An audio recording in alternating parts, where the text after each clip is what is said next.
بسم الله الرحمن الرحيم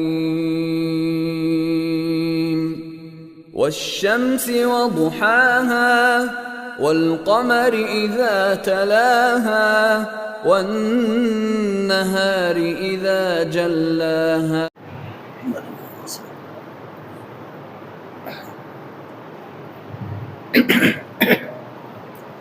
إن الحمد لله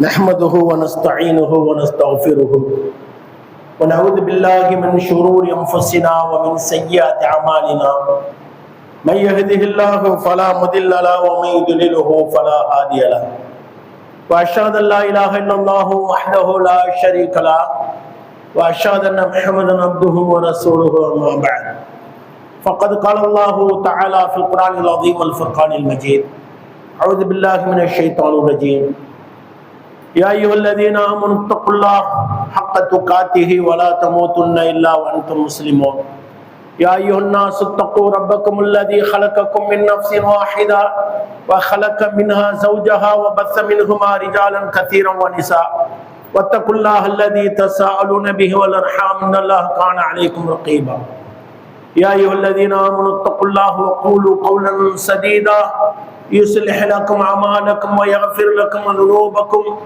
ومن يطع الله ورسوله فقد فاز فوزا عظيما رب اشرح لي صدري ويسر لي أمري واحلل عقدة من لساني يفقهوا قولي ربي زدني علما அளவற்ற அருளாளனும் நிகரற்ற பேரன்புடையவனுமாகிய எல்லாம் வல்ல அல்லாஹ்வின் நல்லடியார்களே, அல்லாஹ் ரப்பல் ஆலமீன் நம்மீது விதியாக ஆக்கி இருக்கின்ற சிறப்பு மிகுந்த ஜும்மாவுடைய வணக்கத்தை நிறைவு செய்ய வேண்டும் என்கிற உயர்ந்த நோக்கத்தோடு நாம் எல்லாம் இங்கே ஒன்று குழுமி இருக்கின்றோம்.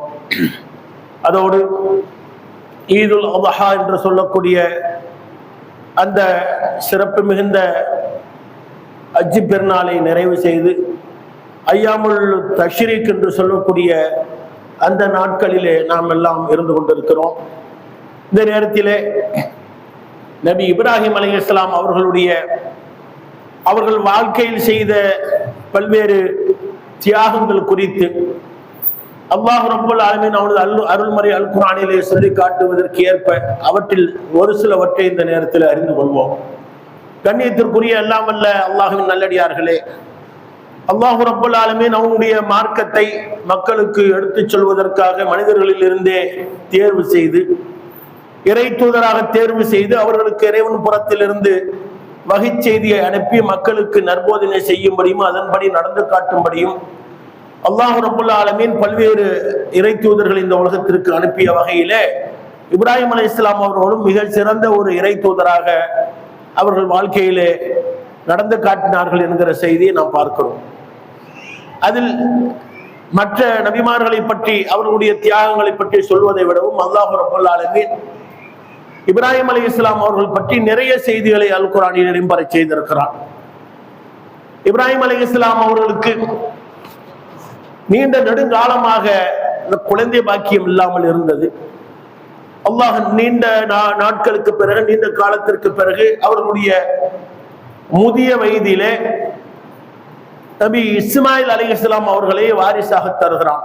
அதன் பிறகு ஏராளமான குழந்தைகளை பெற்றெடுக்கிறார்கள். அதுக்கு பிறகு உள்ள செய்தி. அப்ப இப்ராஹிம் அலைஹிஸ்ஸலாம் அவர்களுக்கு அன்னை ஹாஜரா அலைஹிஸ்ஸலாம் அவர்களின் மூலமாக இஸ்மாயில் அலைஹிஸ்ஸலாம் அவர்களை அல்லாஹ் ரப்பல் ஆலமீன் வாரிசாக தருகிறான். இது நீண்ட நெடுங்காலத்திற்கு பிறகு ஏற்பட்ட ஒரு அருட்கொடை. நாம் எல்லாம் ஒரு திருமணம் முடிக்கிறோம் என்று சொன்னால், அந்த மன வாழ்க்கையிலே நாம் இணைகிறோம் என்று சொன்னால், ஒரு சில வருடங்களிலேயே, இன்னும் சொல்ல போனால் அடுத்த வருடமே நமக்கெல்லாம் குழந்தை வேண்டும் என்று எதிர்பார்ப்போம். ஒரு வருடம் தள்ளி போனால் கொஞ்சம் பொறுமை இழப்போம். அதுவே அதிகமான வருடங்கள் தள்ளி போகின்றது என்று சொன்னால் வெவ்வேறு முடிவுகளை எடுக்கக்கூடியவர்களாக, இன்னும் சொல்ல போனால் இணை வைக்கக்கூடிய அளவுக்கு நம்முடைய வாழ்க்கை நகர்வதை நாம் பார்க்கிறோம். ஆனால் இப்ராஹிம் அலைஹிஸ்ஸலாம் அவர்களுக்கு அது கூட ஒரு சோதனையாக தான் இருந்தது. ஆயினும் மிகவும் பொறுமை காத்தவர்களாக, அல்லாஹ்வுடைய அந்த அருளின் மீது நம்பிக்கை வைத்தவர்களாக இருந்தார்கள். அப்படிப்பட்ட இப்ராஹிம் அலைஹிஸ்ஸலாம் அவர்களுக்கு அல்லாஹ் ரப்பல் ஆலமீன் அவர்களுடைய முதிய வயதிலே குழந்தை பாக்கியத்தை தருகிறான். அதற்கு பிறகு அல்லாஹ் ரப்பல் ஆலமீன் இப்ராஹிம் அலைஹிஸ்ஸலாம் அவர்களை எப்படியெல்லாம் சோதனை செய்தான். அதற்கு முன்பும் சோதனை தான். இப்ராஹிம் அலைஹிஸ்ஸலாம் அவருடைய வாழ்க்கை முழுவதும் சோதனை தான். அவர்கள் வாழ்க்கை முழுவதும் அர்ப்பணிப்பு தான், தியாகம் தான். அப்போது அவர்கள் அந்த குழந்தையையும், பால்குடி மாறாத அந்த குழந்தையையும், பச்சிலும் உடம்பு உடையவர்களாக ஹாஜிரா அலைஹிஸ்ஸலாம் அவர்களையும் அல்லாஹ்வின் உத்தரவுப்படி ஒரு பகுதியில விட்டு வருகிறார்கள். இன்றைக்கு நாம் எல்லாம் காபத்துல்லா என்று அறிகிறோமே, மக்கமா நகரத்தில் இருக்கக்கூடிய அந்த மலைக்குன்று, அந்த பகுதி, அந்த பள்ளத்தாக்கு, அது இப்ராஹிம் அலைஹிஸ்ஸலாம் அவர்கள் காலத்திலே மக்கள் வாழ்வதற்கு தகுதியற்றதாக, ஒரு மனிதர் கூட வாழாத பகுதியாக, வெறும் செடி கொடி மண்டிய காட்டு பகுதியாக இருப்பதை அல்லாஹ் தனது அருள்மறை அல் குர்ஆனில் அப்படியே சொல்லி காட்டுகிறான். ரப்பனா இன்னி அஸ்கன்து மின் துர்ரியத்தி பிவாதி கைரின் ஸரீன் இந்த பைத்திக்கல் முஹர்ரம ரப்பனா லியுகீமுஸ் ஸலாத். அதாவது மனிதர்கள் வாழ்வதற்கு தகுதியற்ற, மனிதர்களே வாழாத அந்த பகுதியிலே நான் என்னுடைய குடும்பத்தாரை நான் குடியமர்த்துகிறேன் என்று சொல்லிவிட்டு அவர்கள் தொழுகை நிலைநிறுத்தி இன்ன பிற காரியங்களை, மக்களை அழைக்கக்கூடிய ஒரு பணியை செய்வதற்காக நான் இந்த இடத்திலே விட்டு வருகிறேன். நீண்ட செய்தி குர்ஆனிலே. நமக்கு கிடைக்கக்கூடிய படிப்பினை என்ன? நீண்ட நெடுங்காலமாக குழந்தை பாக்கியம் இல்லாமல் இருந்த இப்ராஹிம் அலைஹிஸ்ஸலாம் அவர்கள் அவர்களுடைய மனைவி அந்த குழந்தையை அங்கே விட்டு செல்கிறார்கள் என்று சொன்னால் இது எவ்வளவு பெரிய ஒரு தியாகம், இது எவ்வளவு பெரிய ஒரு அர்ப்பணிப்பு. அல்லாஹ்வுடைய உத்தரவுக்கு அப்படியே கட்டுப்பட்டு நடக்க எந்த அளவுக்கு ஒரு மன வலிமை வேண்டும். அவ்வாறே விட்டு வருகின்ற பொழுது அன்னை ஹாஜிரா அவர்கள் கேட்கிறார்கள். புகாரியில இடம்பெறக்கூடிய செய்தி, பெரிய செய்தி. அது சுருக்கமாக அதில் உள்ள கருவை மாத்திரம் நாம் அறிந்து கொள்வோம். அப்ப அன்னை ஹாஜிரா அவர்களை கை குழந்தையாக இருக்கக்கூடிய இஸ்மாயில் அலைஹிஸ்ஸலாம் அவர்களை விட்டு அங்கிருந்து கிளம்பும் போது இப்ராஹிம் அலைஹிஸ்ஸலாம் அவர்களை பார்த்து ஹாஜிரா அலைஹிஸ்ஸலாம் அவர்கள் கேட்கிறார்கள், எங்கே செல்கிறீர்கள்? இங்க மனிதர்கள் வாழ்வதற்கான எந்த அறிகுறியும் கிடையாது, எங்கே போறீங்க எங்களை விட்டுட்டு? ஏதும் பேசாமல் செல்கிறார்கள் இப்ராஹிம் அலைஹிஸ்ஸலாம் அவர்கள். மீண்டும் கேட்கிறார்கள், இது அல்லாஹ்வுடைய உத்தரவு தானா? அல்லாஹ் சொல்லிதான் இப்படி நீங்க செய்றீங்களா? ஆம் என்பது போன்று செய்கை செய்கிறார்கள். உடனே ஹாஜர் அலைஹிஸ்ஸலாம் அவர்கள் சொல்கிறார்கள், அப்போது அல்லாஹ் எங்களுக்கு போதுமானவன், நீங்க கிளம்புங்க என்று விடை அனுப்பி வைக்கிறார்கள், வழி அனுப்பி வைக்கிறார்கள். இப்ராஹிம் அலைஹிஸ்ஸலாம் அவர்கள் வந்து விடுகிறார்கள். ஒரு தாயுடைய அந்த மனநிலை எப்படி இருக்கும்? அவர்களுடைய தியாகத்தை நாம் எண்ணி பார்க்க வேண்டிய ஒரு சூழ்நிலையிலே இருக்கிறோம். அந்த பகுதியிலே எந்த ஆள் நடமாட்டமும் கிடையாது, ஒரு பாதுகாப்பும் கிடையாது, ஒரு உணவுக்கான எந்த வசதியும் கிடையாது, ஒரு இன்னைக்கு இருக்கிற மாதிரி ஒரு கரண்ட் கூட கிடையாது, ஒண்ணுமே கிடையாது, ஒரு விளக்கு கூட கிடையாது, இருட்டு தான். பகலானால் வெளிச்சம், இரவானால் இருட்டு, அவ்வளவுதான். அதிலே வாழ்ந்து கொள்ள வேண்டும். அங்கே என்ன விலங்கினங்கள் வரும், ஏது வரும், எதுவுமே தெரியாது. ஆயினும் அல்லாஹ்வின் மீது வைத்த அந்த தவக்கல், அந்த நம்பிக்கை, அந்த உறுதி அவர்களை அங்கே வாழச் செய்தது. இப்படியே சிறிது காலம் செல்கிறது.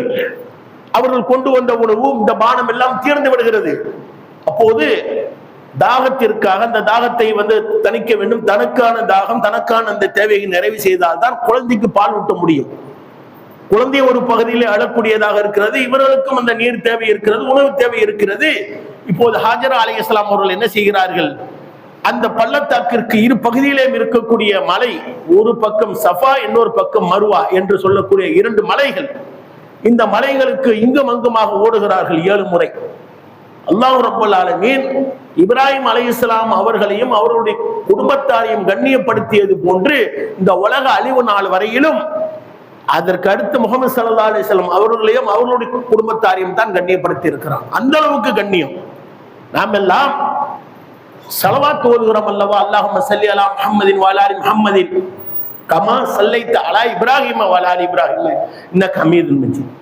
உலக அழிவு நாள் வரையிலும் இப்ராஹிம் அலைஹிஸ்ஸலாம் அவர்களை அல்லாஹ் எப்படி கண்ணியப்படுத்துகிறான்? பெருமானாருக்கு நாம் கேட்க வேண்டிய துவா, அது ஒரு ஸலவாத். ஸலவாத் என்பது ஒரு துவா. அந்த துவாவில் கூட முஹம்மது ஸல்லல்லாஹு அலைஹி வஸல்லம் நீ அருள் புரிவாயாக, யாருக்கு அருள் புரிந்தது போன்று இப்ராஹிம் அலைஹிஸ்ஸலாம் அவர்களுக்கும் அவருடைய குடும்பத்தாருக்கும் நீ அருள் புரிந்தது போன்று அருள் புரிவாயாக, அவர்களுக்கு பரக்கத்து செய்தது போன்று பரக்கத்து செய்வாயாக என்பது தான் அந்த ஸலவாத்தினுடைய பொருளாக இருக்கிறது என்று சொன்னால், இப்ராஹிம் அலைஹிஸ்ஸலாம் அவர்களுக்கு எந்த அளவுக்கு அல்லாஹ் முக்கியத்துவம் தருகிறான் அந்த அளவுக்கு அவர்களுடைய வாழ்க்கை தியாகம் அமைந்தது. அப்ப அண்ணா ஹாஜிரா அவர்கள் அங்கெங்கும் உலாத்துகிறார், அங்கெங்கும் ஓடுகிறார்கள். எதற்காக ஓடுகிறார்கள்? யாராவது வியாபார கூட்டம் வருகிறார்களா, வேறு ஏதாவது நீர்நிலை பார்வைக்கு எட்டுகிறார் என்று பார்க்கிறார்கள். ஒன்னும் தெரியல, இப்படி அங்கெங்கும் ஓடுறாங்க. அதன் பிறகு எந்த இடத்துல அவங்க இருந்தாங்களோ அங்கே வந்து பார்க்கின்ற பொழுது ஒரு நீரூற்று ஒன்று வருகிறது. இதுல இடையில இன்னொரு செய்தியை சொல்லிக் கொள்ளணும்.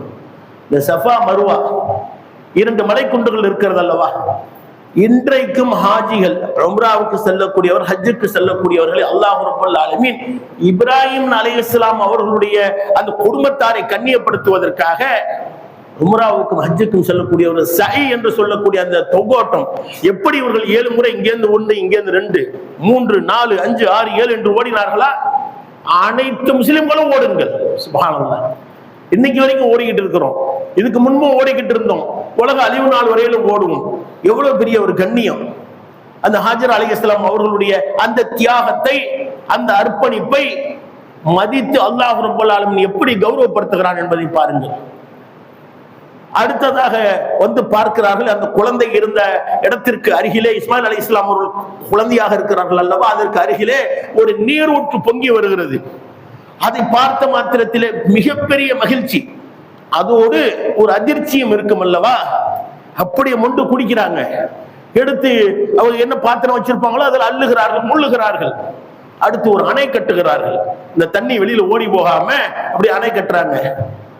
இந்த புகாரியில இடம்பெறக்கூடிய செய்தி அறிவிக்கக்கூடிய இப்னு அப்பாஸ் ரலியல்லாஹு அவர்கள் அறிவிக்கிறார்கள், அன்னை ஹாஜிரா அவர்கள் அணை கட்டாமல் விட்டிருந்தார்.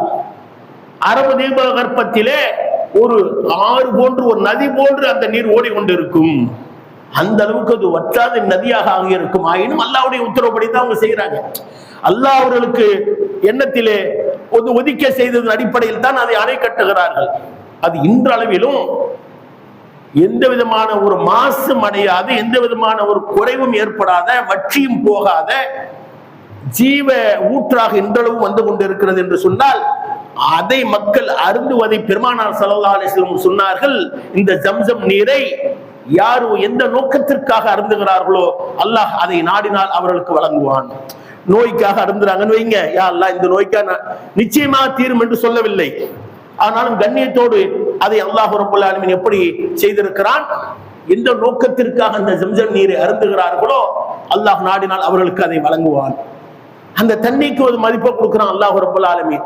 இதுவரைக்கும் ஆய்வாளர்கள் என்னமோ செஞ்சு பார்க்கிறாங்க, அங்கு நீர் வருவதற்கான வாய்ப்பே கிடையாது. அதிலும் எத்தனை ஆண்டுகளுக்கு முன்பு, ஏறக்குறைய 5000 ஆண்டுகள் என்று சொல்கிறார்கள். எத்தனை ஆண்டுன்னு சரியா சொல்ல தெரியாது, ஒரு அனுமானமா சொல்ல முடியும், அவ்வளவுதான். அப்ப அன்று முதல் இன்று வரையிலும் எந்த விதமான ஒரு மாசும் ஏற்படாம அதான் பார்க்கிறோம். நாமெல்லாம் எத்தனையோ கிணறுகளை பார்க்கிறோம், எத்தனையோ ஊரணிகளை பார்க்கிறோம். அதெல்லாம் வருஷ வருஷம் தூர் வாராம போனா, சுத்தம் செய்யாம போனா மனிதர்களுக்கு அது புழக்கத்திற்கு, அதாவது உபயோகத்திற்கு உடையதாக அது இல்லாமல் போவதை பார்க்கிறோம், மாசடைந்து போவதை பார்க்கிறோம். அப்ப அல்லாஹ் ரப்பல் ஆலமீன் அதிலே ஒரு பெரிய கண்ணியத்தை வைத்திருக்கிறான் இப்ராஹிம் அலைஹிஸ்ஸலாம் அவர்களுடைய குடும்பத்தார்களின் மூலமாக. அதோடு முடிந்து விட்டதா? இப்ராஹிம் அலைஹிஸ்ஸலாம் அவர்களும் அவர்களுடைய மனைவி ஹாஜரா அவர்களும் இஸ்மாயில் அலைஹிஸ்ஸலாம் அவர்கள் அங்கே வாழ்ந்து கொண்டிருக்கின்ற அந்த சமயத்திலே வியாபார கூட்டத்தினர் செல்கிறார்கள். தூரத்திலே அவர்கள் பார்க்கிறார்கள் வானத்தில், இதுவெல்லாம் ஒரே ஹதீஸில் வரக்கூடிய செய்தி. வானத்திலே பார்க்கிறார்கள், பறவைகள் வட்டமடிக்கிறது. இப்போ வியாபார கூட்டத்தினர் பேசிக் கொள்கிறார்கள், நீர்நிலை இருந்தால்தான் இது போன்று பறவைகள் வட்டமடிக்கும். இங்க நம்ம அப்படி ஒன்றும் நீர்நிலையை பார்த்தது இல்லையே, அந்த பகுதி ஃபுல்லா வெறும் பாலை, அதாவது எந்த விதமான ஒரு நீர்நிலையும் இல்லாத ஒரு பகுதி தானே என்று 2 நபர்களை அனுப்புகிறார்கள் அந்த வணிக கூட்டத்தினர். அவர்கள் போய் பார்த்து விட்டு வந்து சொல்கிறார்கள், ஒரு அம்மா ஒருத்தங்க இருக்கிறாங்க, ஒரு குழந்தை ஒண்ணு இருக்கு, ஒரு பெரிய நீர் ஊற்று ஒண்ணு இருக்கு என்கிற செய்தி இந்த வியாபார கூட்டத்திற்கு வந்து அறிவிக்கும் போது, அதிலிருந்து அந்த தலைவர் வந்து வருகிறார். வந்து ஹாஜரா அலைஹிஸ்ஸலாம் அவர்களிடத்திலே, நாங்கள் இங்கே வந்து கொடியமர்ந்து கொள்ளலாமா, கூடாரம் அமைத்துக் கொள்ளலாமா என்று அனுமதி பெற்று அந்த வியாபார கூட்டத்திலே கொஞ்சம் கொஞ்சமாக வந்து அங்கே அமர்கிறார்கள். அப்படியே கொஞ்சம் கொஞ்சமாக பெருகுகிறது. இன்னைக்கு லட்ச மக்கள் அங்க வாழ்ந்து கொண்டிருக்கிறார். அல்லாஹ் ரப்பல் ஆலமீன் மனிதர்கள் அல்லாஹ்வை வணங்குவதற்காக முதலாக கட்டி எழுப்பப்பட்ட அந்த ஆலயமானது ஒவ்வொரு காலகட்டத்திலும் இயற்கை சீற்றங்கள், பேரிடர்கள் அதன் மூலமாக சிதிலம் அடைந்து போக அங்கே ஒரு மிகப்பெரிய மாநாட்டை நடத்த வேண்டும், ஒற்றுமை மாநாட்டை நடத்த வேண்டும், ஏற்றத்தாழ்வற்ற மாநாட்டை நடத்த வேண்டும் என்கிற மிகப்பெரிய ஒரு தூர நோக்கு சிந்தனை நமக்கு அளிப்பது போன்று அல்லாஹ் ரப்பல் ஆலமீன் எப்படி அங்க மக்களை ஒன்றிணைக்கிறான் பாருங்கள். அப்ப இப்ராஹிம் அலைஹிஸ்ஸலாம் அவர்களுடைய அந்த குடும்பத்தாருடைய வாழ்க்கை எப்படி செல்கிறது? நீண்ட நெடுங்காலம் ஆகிறது. இப்ராஹிம் அலைஹிஸ்ஸலாம் அவர்கள் மீண்டும் அந்த பகுதிக்கு வருகிறார்கள் பல ஆண்டுகளுக்கு பிறகு. எந்த அளவுக்கு என்று சொன்னால், இஸ்மாயில் அலைஹிஸ்ஸலாம் அவர்கள் வாலிப வயதை அடைந்து வேலைக்கு செல்லக்கூடிய அளவுக்கு, உழைத்து சம்பாதிக்கக்கூடிய அந்த வேலைக்கு செல்லக்கூடிய வயதை அடைகின்ற பொழுது மீண்டும் அங்கே வருகிறார்கள் இப்ராஹிம் அலைஹிஸ்ஸலாம். வந்து பார்க்கின்ற பொழுது எவ்வளவு மகிழ்ச்சி இருக்கும். எப்படியாவது நாம் அந்த குழந்தையை எடுத்து கொஞ்சணும். நம்முடைய பிள்ளை எத்தனை வருஷத்துக்கு நாம வெளிநாடு போயிட்டு வந்தோம்னா நம்முடைய பிள்ளைகளை எப்படி நாம மகிழ்வோடு அரவணைத்துக் கொள்கிறோம், சந்தோஷமாக இருக்கிறோம். நம்ம பிள்ளைகளை நம்ம மேல எவ்வளவு பாசத்தை காட்டுகிறது இத்தனை வருஷம் சென்று. அப்ப சிறு குழந்தையாக, முகம் கூட பார்க்காத அந்த குழந்தையாக விட்டு சென்று வருகின்ற பொழுது வாலிப வயதிலே ஒருவர் இருக்கிறார். இஸ்மாயில் அலைஹிஸ்ஸலாம் அவர்கள் வரும்போது அவர்கள் என்ன சொல்கிறார்கள்? இப்ராஹிம் அலைஹிஸ்ஸலாம் இஸ்மாயிலை பார்த்து, என்னுடைய அருமை மகனே, நான் கனவு கண்டேன். என்ன மாதிரி கனவு கண்டேன்? உன்னை அறுத்து பலியிடுவது போன்று கனவு கண்டேன். சுப்ஹானல்லாஹ், எவ்வளவு பெரிய ஒரு விஷயம், எவ்வளவு பெரிய ஒரு தியாகம். ஒருவர் வராரு பல ஆண்டுகளுக்கு பிறகு. வரும்போது என்ன நினைப்பாங்க? ஒரு சந்தோஷத்தை, மகிழ்ச்சியை பகிர்ந்து கொள்வதற்கு, பாசத்தை பகிர்ந்து கொள்வதற்கு பதிலாக இறைவனுடைய உத்தரவை ஏந்தியவர்களாக வருகிறார்கள், இறைவனுடைய அந்த கட்டளை ஏந்தியவர்களாக அதை நிறைவேற்றுவதற்காக வருகிறார்கள் என்று சொன்னால் அவர்களுடைய அந்த மன வலிமை எப்படி இருக்கிறது? இறைவனுக்கு கட்டுப்பட்டு நடக்க வேண்டும் என்பதற்காக எதையும் தியாகம் செய்வேன் என்கிற அளவுக்கு ஒரு உள்ளத்தோடு அவர்கள் வருகிறார்கள் என்று சொன்னால் கேட்கிறார்கள், என் அருமை மகனே, உன்னை அறுத்து பலியிடுவது போன்று நான் கனவிலே கண்டேன். பந்துரு மாதா தரா, அதை பத்தி நீ என்ன நினைக்கிற? உன்னுடைய யோசனை என்ன என்று கேட்கின்ற பொழுது அவர் சொல்கிறார், சுப்ஹானல்லாஹ், அவருடைய மனசு எப்படி பாருங்க. ஹாஜரா அலைஹிஸ்ஸலாம் எப்படி சொன்னார்கள்? அல்லாஹ்வுடைய உத்தரவா, விட்டுட்டு போங்க, அல்லாஹ் எங்களுக்கு போதுமானவன், அவன் பொறுப்பேற்பான் என்று சொன்னது போன்று அதை தாண்டி சொல்கிறார்கள் இவர்கள். என் அருமை தந்தை அவர்களே, அல்லாஹ்வுடைய கட்டளையை நீங்கள் நிறைவேற்றுங்கள். அப்படி நிறைவேற்றுகின்ற பொழுது இன்ஷா அல்லாஹ் நான் பொறுமையா இருப்பேன். சுப்ஹானல்லாஹ், இந்த வார்த்தை எல்லாம் சாதாரண வார்த்தை கிடையாது. நீங்க அருங்க அல்லாஹ்வுடைய வார்த்தையை, அந்த வார்த்தையை உண்மைப்படுத்துங்க என்று சொல்வதோடு மாத்திரம் அல்லாமல், நீங்கள் அறுக்கின்ற பொழுது, அந்த உத்தரவை நீங்கள் நிறைவேற்றுகின்ற பொழுது என்னை எப்படி பார்ப்பீங்க? இன்ஷா அல்லாஹ் பொறுமையாளர்கள், எந்த இடத்துல பண்ண மாட்டேன், எந்த சிரமமும் நான் உங்களுக்கு தரமாட்டேன், இன்னும் நீங்க அல்லாஹ்வுக்கு அறுத்து பலியிடுங்கள் என்று சொல்கிறார் என்று சொன்னால், இஸ்மாயில் அலைஹிஸ்ஸலாம் அவர்களுடைய உள்ளம் எந்த அளவுக்கு ஒரு வலிமையானதாக இருந்திருக்கிறது, உறுதியானதாக இருக்கிறது, அல்லாஹ்வின் மீது எவ்வளவு நம்பிக்கை உடையதாக இருந்திருக்கிறது. அப்ப அறுக்க முற்படுகின்ற பொழுது ஒரு இடத்திற்கு அழைத்து செல்கிறார்கள். அப்படி அழைத்து செல்கின்ற பொழுது 3 இடங்களிலே ஷைத்தான் வழிமறிக்கிறான். அவனை கடந்து செல்கிறார்கள் இப்ராஹிம் அலைஹிஸ்ஸலாம் அவர்கள். அதை நினைவு கூறும் விதமாக இன்னைக்கும் அந்த ஷைத்தானுக்கு கல்லெறிகிற இடம் சொல்லி மக்காவுக்கு போனவங்க ஹஜ் கிரியைகள் அதை ஒன்றாக அல்லாஹ் விதியாக்குகிறான் என்று சொன்னால் அவருடைய அந்த தியாகத்தை மெச்சுவதற்காக. அப்ப 3 இடத்திலும் கல் எறிகிறாங்களா? எதுக்காக கல் எறிகிறாங்க? அந்த ஷைத்தானை விரட்டணும். ஷைத்தான் வழிகெடுக்கிறான், வழிகெடுப்பதற்கு முயற்சிக்கிறான். யாரை? இப்ராஹிம் அலைஹிஸ்ஸலாம் அவர்கள். என்ன நீ இவ்வளவு கஷ்டப்பட்டு ஒரு நாள் கடந்து பெற்று எடுத்த பிள்ளை எப்படி நீ அல்லாஹ்வுக்கு அப்படிலாம் செய்யலாமா என்பது போன்று மாய வார்த்தைகளை இப்ராஹிம் அலைஹிஸ்ஸலாம் அவர்களுக்கு சொல்வதை அவர்கள் பொருட்படுத்தாமல் அவனை கல்லால் அடித்து விரட்டுகிறார்கள் அல்லவா? அதை நினைவு கூறும் விதமாக அங்கு ஷைத்தான் இப்போது கிடையாது, ஆனால் அந்தந்த இடத்துல நின்று வழிமறித்தான் என்பதற்காக நாமும் இன்றளவும் செய்து கொண்டிருக்கிறோம். ஹாஜிகளுடைய அந்த கிரியைகள், அந்த வணக்க வழிபாடுகளில் அதுவும் ஒன்றாக இடம்பெறுகிறது என்பதை நாம் இன்றளவும் பார்த்து கொண்டிருக்கிறோம். அப்ப அந்த அளவுக்கு இப்ராஹிம் அலைஹிஸ்ஸலாம் அவர்களுடைய அந்த தியாகத்தை மெச்சுவதற்காக அல்லாஹ் ரப்பல் ஆலமீன் ஏராளமான நற்கொடைகள், ஏராளமான கண்ணியத்தை அவர்களுக்கு வழங்கி இருக்கிறார். அப்ப இப்ராஹிம் அலைஹிஸ்ஸலாம் அவர்கள் அழைத்து செல்கிறார்கள், அறுப்பதற்காக கிடத்துகிறார்கள், அறுக்க முற்படுகிறார்கள். அறுப்பதற்கு முன்பாக அல்லாஹ் ரப்பல் ஆலமீன் ஒரு அழகான பலிப்பிராணியை, மகத்தான பலிப்பிராணியை நாம் அனுப்பினோம் என்று சொல்கிறார். இதுவெல்லாம் எதற்காக? அவர்களுடைய அந்த தியாகத்தை நினைவு கூறுவதற்காக. அல்லாஹ்வுடைய அனைத்து கட்டளைகளுக்கும் கட்டுப்பட்டு நடந்தார்கள் இப்ராஹிம் அலைஹிஸ்ஸலாம் அவர்கள். அதை அவர்களுக்கு அந்த கண்ணியத்தை வழங்குவதற்காக அல்லாஹ் ரப்பல் ஆலமீன் அல்லாஹ்வை அவர்கள் மகத்துவப்படுத்த வேண்டும். அறுப்பது அளவுக்கு நீ முன் வந்து விட்டாய், உன்னுடைய மனம் அந்த அளவுக்கு பக்குவப்பட்டு விட்டது, மனிதனை அறுக்க வேண்டாம், இதோ இந்த பலிப்பிராணியை நீ அறுத்து பலியிடு என்பதாக இப்ராஹிம் அலைஹிஸ்ஸலாம் அவர்களுக்கு அல்லாஹ் உத்தரவிடுகிறான். அந்த உத்தரவு, அந்த கட்டளை, அந்த தியாகத்தை நினைவு கூறக்கூடிய விதமாக யாருக்கெல்லாம் வசதி இருக்கிறதோ, யாருக்கெல்லாம் இயலுமோ அவர்கள் அதாவது காசு பணம் உடையவர்கள், செல்வந்தர்கள், ஒரு ஆட்டை நீங்கள் அறுத்து பலியிடுங்கள். அதற்கும் சற்று குறைவான செல்வந்தர்களாக நீங்கள் இருக்கிறீர்கள், ஆனால் 7 நபர்கள் ஒன்று சேர்ந்து ஒரு மாட்டையோ அல்லது 7 அல்லது 10 நபர்கள் ஒன்று சேர்ந்து ஒரு ஒட்டகத்தையோ நீங்கள் என்ன செய்யுங்கள், அல்லாஹ்வுக்காக அறுத்து பலியிடுங்கள். இதை நினைவு கூறுவதற்காக, அதுவும் ஒரு இபாதத்தாக அல்லாஹ் ஆக்கியிருக்கிறான். இப்ராஹிம் அலைஹிஸ்ஸலாம் அவர்களை கண்ணியப்படுத்துவதற்காக அது ஒரு வணக்கமாக அல்லாஹ் நமக்கு ஆக்கியிருக்கிறான் என்று சொன்னால், அவர்களுடைய வாழ்க்கை முழுவதும் தியாகமாக அமைந்தது. அந்த அளவுக்கு அல்லாஹ் ரப்பல் ஆலமீன் இப்ராஹிம் அலைஹிஸ்ஸலாம் அவர்களை மிக உயர்ந்த அந்தஸ்திலே வைத்து பார்க்கிறான். அப்ப இன்னைக்கு நாம என்ன செய்யறோம்? எந்த அளவுக்கு இந்த குர்பானியில இந்த வருஷம் நாம் ஈடுபட்டோம்?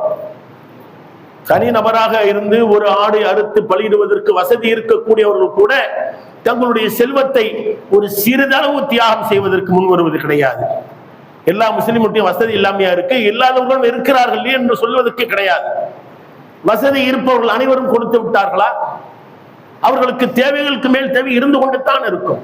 புதிது ஆடை வாங்க வேண்டும், புதிதாக பிற வீட்டு உபயோக பொருட்கள் வாங்க வேண்டும், ஏராளமான தேவைகள் இருக்கிறது. அதோடு அல்லாஹ் நமக்கு ஒரு கண்ணியத்தை தருகிறான். எந்த அளவுக்கு என்று சொன்னால், இந்த அறுத்து பலியிடுவது இருக்கிறது அல்லவா, இதை விட சிறந்த ஒரு அமலை ஒருவர் செய்து விட முடியாது. பெருமானார் ஸல்லல்லாஹு அலைஹி வஸல்லம் ஹஜ் பெருநாளையிலே அறுத்து பலியிடுவதை விட ஒரு சிறந்த அமலை ஒருவர் செய்து விட முடியாது. அதிலிருந்து சிந்துகின்ற அந்த இரத்தம் அல்லாஹ்விடத்தில் மிக மதிப்பு மிக்கதாக இருக்கிறது என்று சொல்கிறான் என்று அண்ணலும் பெருமகனார் ஸல்லல்லாஹு அலைஹி வஸல்லம் சொல்லி காட்டுகிறார்கள். அல்லாஹ் அதைத்தான் சொல்லுகிறான். லை யனாலல்லாஹு லுஹூமுஹா வலா திமாவுஹா வலாக்கின் யனாலுஹு தக்வா மின்கும். அல்லாஹ் கிட்ட சென்று அடைஞ்சிராது. எது சென்று அடைஞ்சிராது? நீங்க அறுக்கக்கூடிய அந்த பிராணிகளுடைய இறைச்சியோ அதனுடைய இரத்தங்களோ அல்லாஹ்ட்ட போய் சென்றடையாது. அது அல்லாஹ்வுக்கு தேவை கிடையாது. அல்லாஹ் எந்த தேவையுமே உடையவனாக இல்லை. நம்ம கண் கூட பாக்குறோம், ரத்தம் கீழே போயிருது, இறைச்சியை நம்ம தின்றுறோம். அல்லாஹ்க்கெல்லாம் ஒண்ணுமே சேரல. அதைத்தான் அல்லாஹ் சொல்றான். வலாக்கின் யனாலுல்லாஹு லை யனாலுல்லாஹு லுஹூமுஹா வலா திமாவுஹா வலாக்கின் யனாலுஹு தக்வா மின்கும். அல்லாஹ்விடத்தில் எது சென்று சேருது தெரியுமா?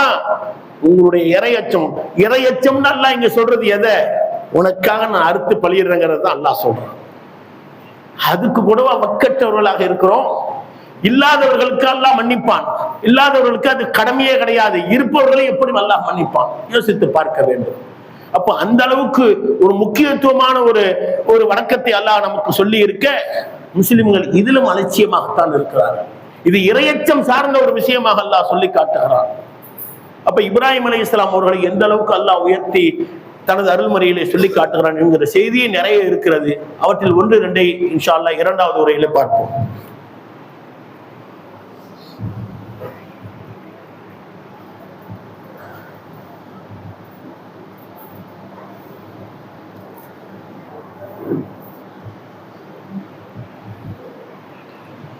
அல்ஹம்துலில்லாஹி ரப்பில் ஆலமீன் வஸ்ஸலாத்து வஸ்ஸலாமு அலா ரசூலில் கரீம் அம்மா பஅத். கண்ணியத்திற்குரிய எல்லாம் வல்ல அல்லாஹ்வின் நல்லடியார்களே, அல்லாஹ் ரப்பல் ஆலமீன் இப்ராஹிம் அலைஹிஸ்ஸலாம் அவர்களுக்கு இட்ட கட்டளைகள் அனைத்தையும் நிறைவேற்றினார் என்று அல்லாஹ் குர்ஆனிலே சொல்லி காட்டுகிறான். இப்ராஹிம் அலைஹிஸ்ஸலாம் பொறுத்த வரைக்கும் என்ன செய்தியை சொன்னாலும் சரி, அதுக்கு மறுமொழியே பேசுறது கிடையாது, அதுக்கு மறுப்பே தெரிவிப்பது கிடையாது. அல்லாஹ் ஒன்று சொல்லிவிட்டால் இடம் இல்லாம நிக்கிறாங்க, கொஞ்சம் முன்னாடி வாங்கல, உள்ள வாங்கத்தா, இடம் இல்லாம வெளியில் நிக்கிறான், கொஞ்சம் முன்னாடி வாங்க. அல்லாஹ் ஒரு செய்தியை சொல்லிவிட்டால் அதில் நிச்சயமாக நன்மை இருக்கும், அது நிச்சயமாக சொர்க்கத்திற்கான வழியாக இருக்கும். என்கிற செய்தியை இப்ராஹிம் அலைஹிஸ்ஸலாம் அவர்கள் உறுதியாக ஏற்றார்கள். அதனாலதான் அல்லாஹ் சொல்கிறான், வத்தஹதல்லாஹு இப்ராஹிம கலீலா. வேறு எந்த ஒரு நபிக்கும் அல்லாஹ் இது போன்ற ஒரு உத்தரவாதத்தை தந்ததில்லை. வத்தஹதல்லாஹு இப்ராஹிம கலீலா, இப்ராஹிமை அல்லாஹ் கலீலாக, உற்ற நண்பராக, நெருங்கிய ஃப்ரெண்டாக, டீப் ஃப்ரெண்டுன்னு சொல்லுவோம்ல, அந்த வார்த்தையை அல்லாஹ் பயன்படுத்துகிறான். கலீல் என்று சொன்னா நெருங்கிய நண்பர் என்று பொருள். ஒரு மனிதரை நெருங்கிய நண்பர் என்று சொல்ல இயலுமா? மனிதருக்கு மனிதர் நண்பராக ஆகலாம், இறைவனுக்கு நண்பராக ஆக இயலுமா? வேறு எந்த நபிக்கும் இது போன்ற ஒரு அடைமொழியை, ஒரு போல் மொழியை அல்லாஹ் தனது அருள்மறை குர்ஆனில் சொன்னதே கிடையாது. அந்த அளவுக்கு இப்ராஹிம் அலைஹிஸ்ஸலாம் அவர்கள் குறித்து அல்லாஹ் சொல்கிறான் என்று சொன்னால், நமக்கு அதில் கிடைக்கக்கூடிய படிப்பினை என்பது என்ன? இப்ராஹிம் அலைஹிஸ்ஸலாம் அவர்கள் வாழ்ந்தார்கள், மறைந்தார்கள். அல்லாஹ் அதற்கான நற்கூலி அவர்கள் பெற்றுக் கொள்வார்கள். அதற்கு அந்த செய்தி அல்லாஹ் சொல்றான். அது உங்கள்கிட்ட என்று சொல்ல வேண்டிய அவசியம் எல்லாம் கிடையாது. இப்ராஹிம் அலைஹிஸ்ஸலாம் அவர்கள் நல்லா வாழ்ந்தார்கள், அல்லாஹ்வுக்கு கட்டுப்பட்டு வாழ்ந்தார்கள். அல்லாஹ் அவருக்கு உயரிய சொர்க்கத்தை தருவான். அது அல்லாஹ்வுடைய வேலை. இதை நமக்கு சொல்ல வேண்டிய அவசியம் என்ன? நம்முடைய வாழ்க்கையிலே நாம் எந்த அளவுக்கு தியாகங்களை செய்திருக்கிறோம், எதற்காக எல்லாம் நம்முடைய தியாகங்கள் செய்திருக்கிறோம், அல்லாஹ்வுக்காக என்ன செய்திருக்கிறோம், நம்முடைய பெற்றோருக்காக என்ன செய்திருக்கிறோம், நம் பிள்ளைகளுக்காக என்ன செய்திருக்கிறோம், அது போன்ற சமுதாயத்திற்காக என்ன செய்திருக்கிறோம், இப்படி சொல்லிக்கொண்டே போகலாம். நம்முடைய தியாகம் எல்லாம் எப்படி அமைகிறது என்பதை ஒவ்வொருவரும் சீர்தூக்கி பார்க்க வேண்டும். பெரும்பாலும் எப்படி இருக்கும், நானும் என்னுடைய குடும்பம், என்னுடைய வாழ்க்கை, இப்படியே தானே போய்கிட்டு இருக்கும். இந்த பிற மக்களுக்காக நேரத்தை கூட நாம் தியாகம் செய்வது கிடையாது. இந்த ஒரு அற்புதமான நாளிலே, சிறப்பு மிக்க இந்த நாளிலே எத்தனை நபர்கள் உலகெங்கிலும் பாதிக்கப்பட்டிருக்கக்கூடிய, நாமெல்லாம் அறுத்து பலியிடுறது ரொம்ப ஈஸியா செஞ்சு போடுறோம். சில பகுதிகளில், இதே தமிழ்நாட்டில், இதை தாண்டி இன்னும் வட மாநிலங்களில் எல்லாம் இறைவனுக்காக செய்ய வேண்டிய இந்த குர்பானி என்கிற இந்த வணக்கத்தை கூட செய்ய முடியாத அளவுக்கு எதிர்ப்பு. அதை தாண்டி உலகத்திலே பல்வேறு பகுதிகளிலே முஸ்லிம்களுக்கு ஏற்பட்டிருக்கக்கூடிய நெருக்கடி, அவர்கள் இந்த பெருநாளை கூட கொண்டாட முடியாத அளவுக்கு இந்த காசாவில் இல்லாம பார்த்தோம் என்று சொன்னால் சுப்ஹானல்லாஹ், ஒவ்வொரு நொடி பொழுதும் உலகத்திலே அவர்கள் வேதனை அனுபவித்துக் கொண்டிருக்கிறார்கள். நாம் அங்க சென்று போராட முடியாது, போராட வாய்ப்பு கிடையாது, இருந்தாலும் போயிட மாட்டோம். அவர்களுக்காக நேரம் ஒதுக்கி எத்தனையோ நேரங்களிலே நாம் நமக்காக துஆ செய்கிறோம், பிரார்த்தனை செய்கிறோம், அல்லாஹ்விடத்திலே மனமுருகி கேட்கிறோம். ஏதோ ஒரு வயிற்று வலி வந்துருச்சு, ஏதோ ஒரு நோய் வந்துருச்சு, ஏதோ ஒரு முனை ஏற்பட்டுருச்சு, பஞ்சம் ஏற்பட்டுருச்சு, ஒரு கடன் ஏற்பட்டுருச்சு, எவ்வளவு மனமுருகி அல்லாஹ்ட்ட கேட்கிறோம். அந்த கஷ்டம் நீங்கிற வரைக்கும் நமக்கு உள்ளுக்குள்ள ஏதோ ஒரு செஞ்சுக்கிட்டே இருக்குல்ல. இது போன்ற முஸ்லிம்கள் இங்க பாதிக்கப்படுகிறார்களே, நமக்கு உள்ளுக்குள்ள ஏதாவது செய்தா? நான் ஒரு நாளைக்கு ஒரு 5 நிமிடமாவது அவர்களுக்காக நேரம் ஒதுக்குவேன். அந்த நேரத்தை தியாகம் செய்ய 24 மணி நேரத்துல ஒரு 5 நிமிடம் நாம் அந்த துஆவுக்காக ஒதுக்க முடியவில்லை, தியாகம் செய்ய முடியவில்லை என்று சொன்னால் நம்மை விட பெரிய துர்பாக்கியசாலி யார்? அதே போன்று பொருளாதாரத்தை, ஏழை எளியவர்களுக்காக நாம் தியாகம் செய்ய, அந்த தர்மம் செய்யவில்லை என்று சொன்னால் நம்மை விட பெரிய துர்பாக்கியசாலிகள் யார்? இப்படி தியாகம் செய்வதற்கு எப்போதெல்லாம் நமக்கு வாய்ப்பு கிடைக்கிறதோ, நல்ல அமல்கள் செய்வதற்கு எப்போதெல்லாம் வாய்ப்பு கிடைக்கிறதோ, அதையெல்லாம் நாம் இது போன்ற முன்னோர்களுடைய அந்த வாழ்க்கையிலிருந்து படிப்பனையாக பெற்று, மிக குறிப்பாக இப்ராஹிம் அலைஹிஸ்ஸலாம் அவர்களுடைய வாழ்க்கை குறித்து அல்லாஹ் குர்ஆனிலே என்ன சொல்லி காட்டுகிறார், பெருமானார் ஸல்லல்லாஹு அலைஹி வஸல்லம் அவர்கள் அது குறித்து என்னவெல்லாம் சொல்லி இருக்கிறார்கள் என்பதை எல்லாம் ஆய்வு செய்து, படித்து ஆய்ந்து, அதை நாம் உள்வாங்கி, அதை மனதிலே நிறுத்தி, அதன் வழியாக இயன்ற அளவு நம்முடைய வாழ்க்கையிலே அதிகம் அதிகம் தியாகங்களை செய்ய வேண்டும். அப்படி தியாகங்கள் செய்வதன் மூலமாக அல்லாஹ் ரப்பல் ஆலமீன் நம்மையும் உயர்த்துவான், நம்முடைய வாழ்க்கையை இம்மையிலும் உயர்த்துவான், மறுமையிலும் உயர்த்துவான் என்கிற நம்பிக்கையோடு தியாக உள்ளத்தை அதிகம் அதிகம், அந்த தியாக எண்ணத்தை நாம் வளர்த்துக் கொள்ள வேண்டும் என்பதாக இந்த நேரத்திலே உங்களுக்காகவும் எனக்காகவும் துஆ செய்தவனாக என் உரையை நிறைவு செய்கிறேன். வாஹிர் தஅவானா அல்ஹம்துலில்லாஹி ரப்பில் ஆலமீன். அஸ்ஸலாமு அலைக்கும் வரஹ்மத்துல்லாஹி வபரகாத்துஹு.